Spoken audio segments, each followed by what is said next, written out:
And we're back again with another episode of the Bionicle Inspiration series, the show where we spotlight MOCS from across the community to inspire you. And today we're going to be focusing on the Makuta Mistika, which, if you're not familiar with the Makuta Mistika, they're the wave that came out in the summer of 2008, and we got some pretty cool looking Toa and some pretty cool Makuta. So the Mistika wave consisted of Gully Onawa, Tahu. It also had Krika, Bitil, and Gorast, and we're going to be focusing on Krika, Bitil, and Gorast in today's episode. Just the Makuta for now.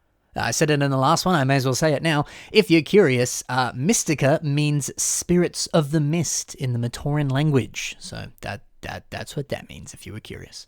So let's get stuck into talking about these cool MOCs today. The first one we have is by Ivan Martinov, and it is Makuta Bitil.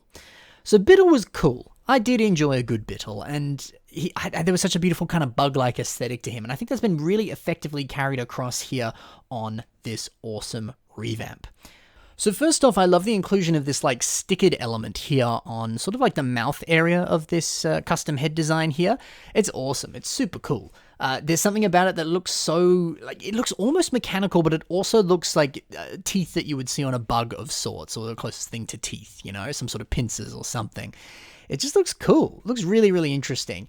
And the inclusion of adding in those two sort of larger kind of like pincer elements in sort of gunmetal, the awesome looking eye design, and just the rest of it with all these sort of beautiful system pieces. It's just such a perfect head design that's so different from the original, but still perfectly retains that sort of very bug-like aesthetic here. It's really, really cool. So first off, love that head design and love the inclusion of not only the stickered element on the mouth, but also the one on the back there. Love a good stickered element inclusion.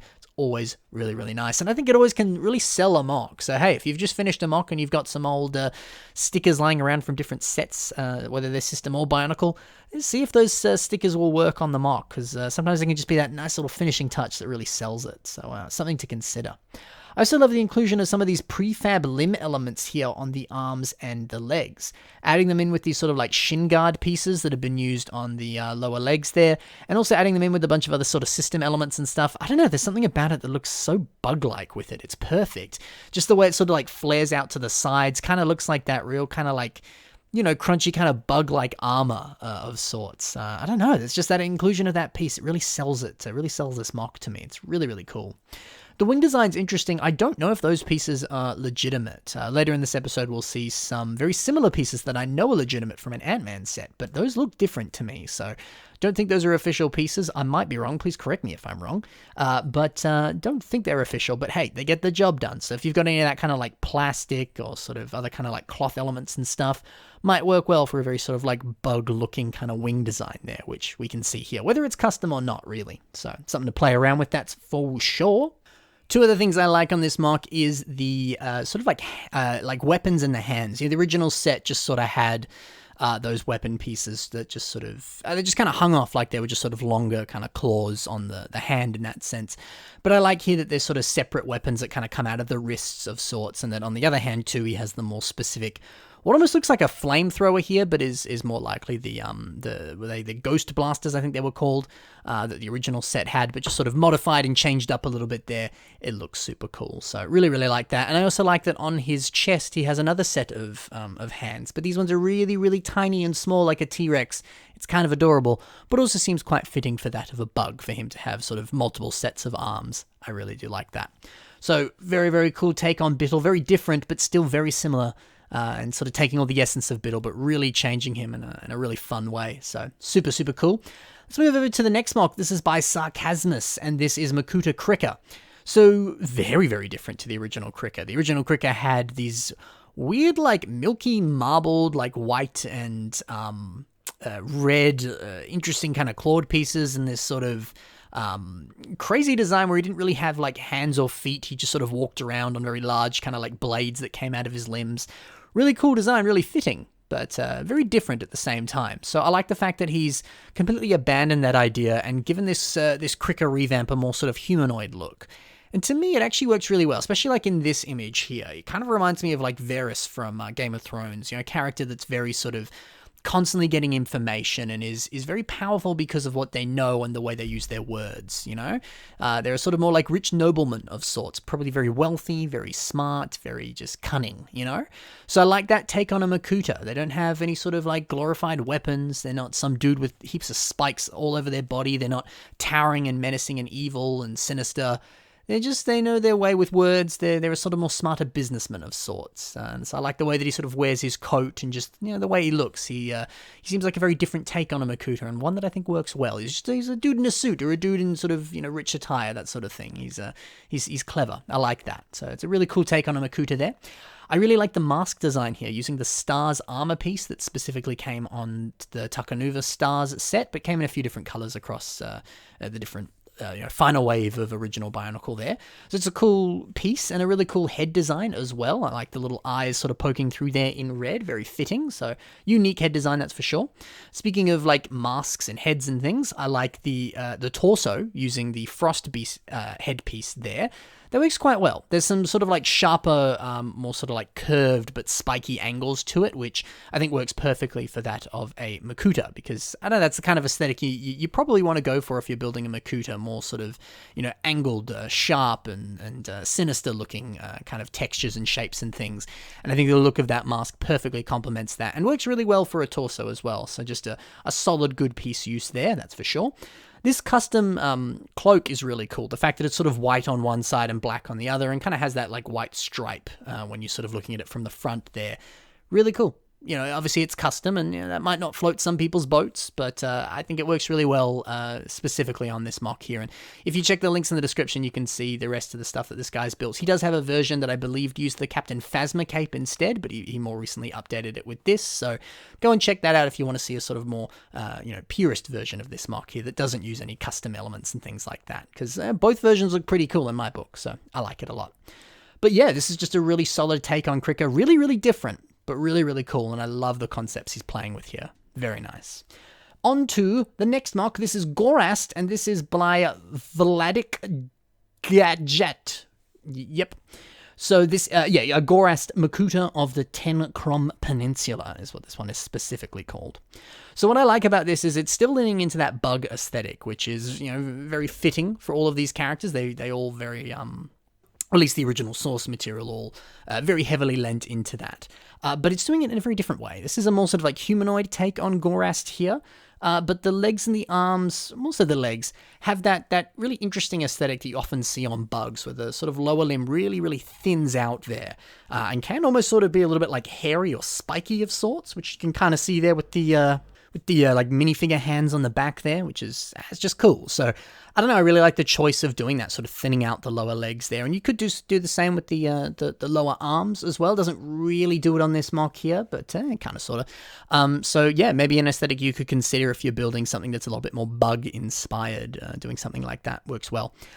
I like the axe too. The fact that, you know, you could just keep it as a sort of normal grey axe, but the fact that he included those sort of like laser lightsaber rod connections there gives it this sort of like laser axe feeling, which I really like. And you could very easily sort of take those away and still have a solid looking axe design, but yeah, it works well. And I kind of prefer the lasers being on there. So really, really solid, nice looking weapon there. It's cool. I also enjoy that he also has little tiny dinosaur hands as well. Again, very bug-like, very fitting, but just a clever little thing to do. So don't be afraid to do something like that yourself, because, hey, it works well. The mask on this is cool too. In the description on Flickr, he has a link to it, which I'll include in the description below as well. So if you want to buy this mask too, you can. It's a sort of custom 3D printed mask, but man, it looks cool. It's very different, very distinct. So be sure to grab one yourself. It's pretty neat. So yeah, always love a good custom mask, and always love a more sort of, sort of stripped back version of the original, one that takes a lot of inspiration from the original kind of concept or ideas, of it being a bug-like Makuta, and taking it in a very different direction. Because this guy is a lot more humanoid, and this guy is a lot more, just it's different to how the original one looked. You know, I would say the other one was more bug-like than it was humanoid, and this one sort of flips that on its head there, but both still have that bug aesthetic. It's just cool. So maybe you could do something similar, sort of take the concept, but sort of maybe lean it more towards one direction than the other. So I don't know, maybe you want to build like a rock golem of sorts. Maybe instead of it being very sort of like rock based, like it's got, it's physically made of rocks that you've built out of Lego or something, maybe you want it to be a little bit more humanoid. So it's more sort of like man than rock, or, he's more machine than man now. Maybe he's more man than machine. I don't know. Maybe just play with the sort of percentage of which one is which if you're doing that sort of concept where it's half something and half the other. How much is one and how much is the other? I don't know, something to consider. So really like this take on Gorast. Let's move over to the next mock. What's it going to be? Well, it's another version of Bitil, but this one here is so different to the other one that I really wanted to include it because I love this take on Bitil. And this, of course, is by Lewis Hammond. So this mock here uses a very, very rare mask. This is a Comic-Con mask, which is not cheap. If you want to get one, good luck with that. It's very expensive. But if you happen to have one, I'm jealous. Good job. You could do something very similar to this. So this awesome trans neon green that is being used here. What a nice color scheme. Combining that with the brown there, it's so different to Bitil, yet I can totally see Bitil in this character here. I love this. So yeah, there's something about this like translucent green here that looks so fitting for a bug. And it just sort of has that kind of like texture and consistency that's just perfect. So maybe doing a similar sort of color scheme to this for any kind of bug-themed mock or a plague mech, for example. Maybe that's the way to go, because, I don't know, I really, really like it here. So, and look, maybe you don't need that mask specifically to do this. You could do it in a variety of different colors, or maybe you could just change the mask entirely, but you could still introduce some of these colors, and that's just cool. I also quite enjoy, I mentioned it before, these Ant-Man wings here. They're perfect for your bug-related characters. Of course, they came in an earlier Ant-Man set. They're honestly really, really cool pieces. And I also enjoy the sort of like antenna that he's given him here on the head design there. Very fun, very fitting as well. I also enjoy the tail. The fact that it sort of like flows out of the torso and sort of behind and out the back like that. Really cool way of doing a sort of, bug-like stinger there. Really, really interesting. And I also like that there's kind of like a stinger element on the sort of staff that he has as well, the little bit of electricity coming out of it. This guy's a little bit more sort of like bee-like almost, I would say, whereas Bitil was more sort of, I don't know, he's kind of more like a beetle, I would say, rather than a bee. So yeah, a different bug that he's maybe taking inspiration from, but still that perfect bug-like aesthetic, and a very similar color scheme. The brown and the trans neon green is very similar to the black and the yellow of the original. So I don't know, I love those differences. It's so similar yet so drastically different. So it's amazing what some subtle color changes can do. And then the introduction of some other colors too, like the red and different things here. So that's cool. So maybe you could do something like that too. Just play around with the color scheme, look at different bugs or different things that relate to the original source material, and see what you can come up with.